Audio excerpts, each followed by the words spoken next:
So what's the name of this place? Cazalla. Cafaya. So this is a super cool spot. We're up here on this ridge.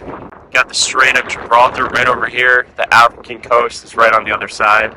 And I just love how this place is so crowded with birders. So if you come here in the springtime, what is the difference raptor watching in the spring compared to the fall? Well, the numbers are a bit lower because, of course, during the winter, some of the raptors they die in Africa, and of course the direction they are coming from the south, not from the north. The thing that really I think is amazing about this place is, again, we were talking about the subject of wind turbine impacts on birds. This is maybe the premier raptor watching place in all of Europe, and there's this huge wind turbine farm right here. Griffon, vultures, all these other raptors flying right around the wind turbines. And I just asked Vicente if he knows of anyone has ever seen one collide with one of these turbines, and he said he doesn't know. It is just fascinating to see this wind turbine farm right here, right at this premier migration spot for raptors.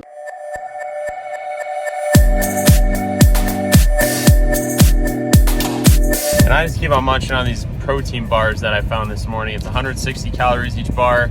Yeah, just getting in my protein. I love trying new protein bars. All right, so we just stopped for a marsh harrier. It's a lifer for me, and I didn't get video of it, only a quick photo. What's this other spot we're going to? Punta Camorro. Okay.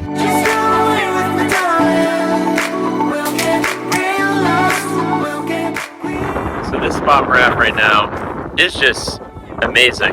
Coast of Africa is right behind me.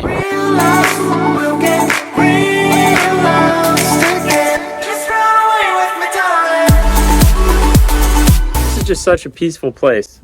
And Vicente was just saying, whenever you're birding in a spot and the birds just keep on coming one by one, oftentimes it's hard to stop and it's hard to move on.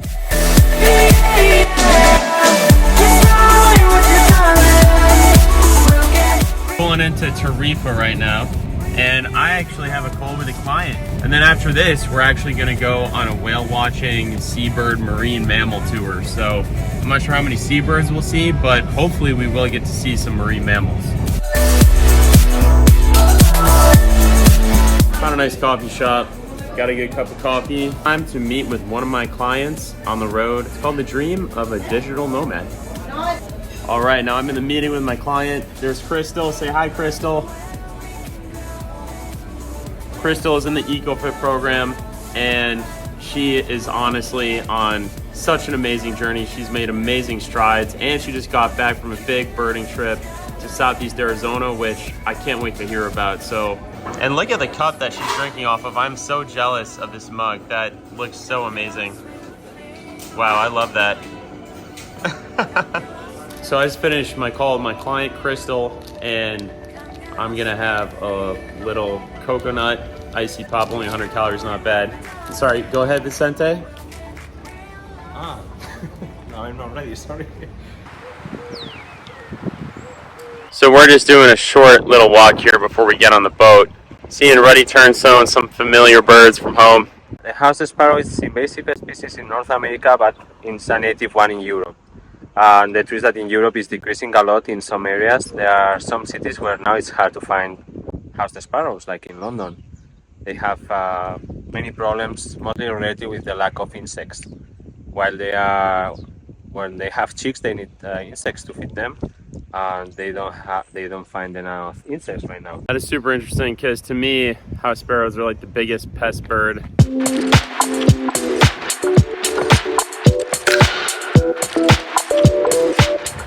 And here we are on this little platform on this house that was built right on the water. Birding always brings you to the most random places, but you gotta love it.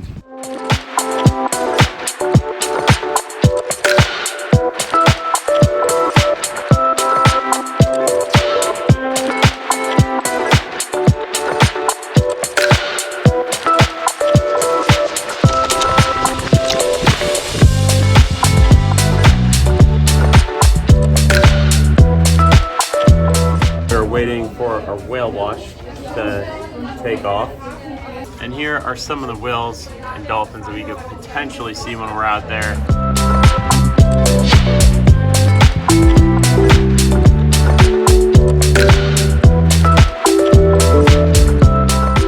And we are off.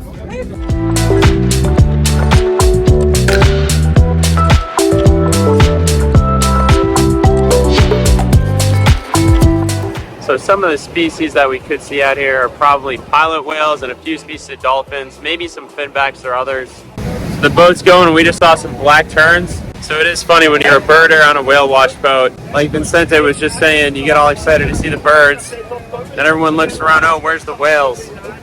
Nah, we're just looking for the birds.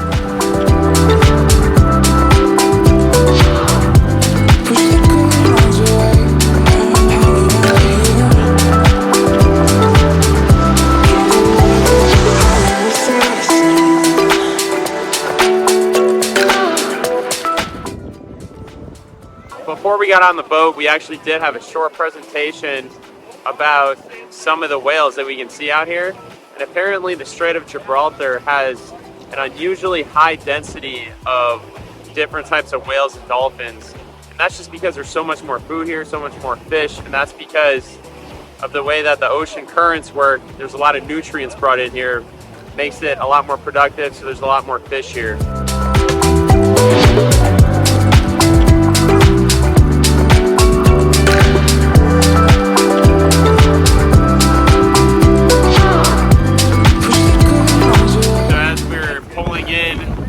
Surrounded by fog. I barely got a tiny bit of footage of a quarry's sheer water. I love sheer waters. And this is pretty adventurous going in the middle of the fog. All right, well, that whale watch tour was one amazing experience. Super cool to end the day on that. I don't think I've ever been on a whale watch where we've had that many whales that up close to the boat. Vincente just dropped me off at my hostel, and now I just walked down the street to this grocery store. Anyways, guys, the tour is continuing tomorrow. Hopefully we will get a better look at a lot more really cool birds. Catch you tomorrow.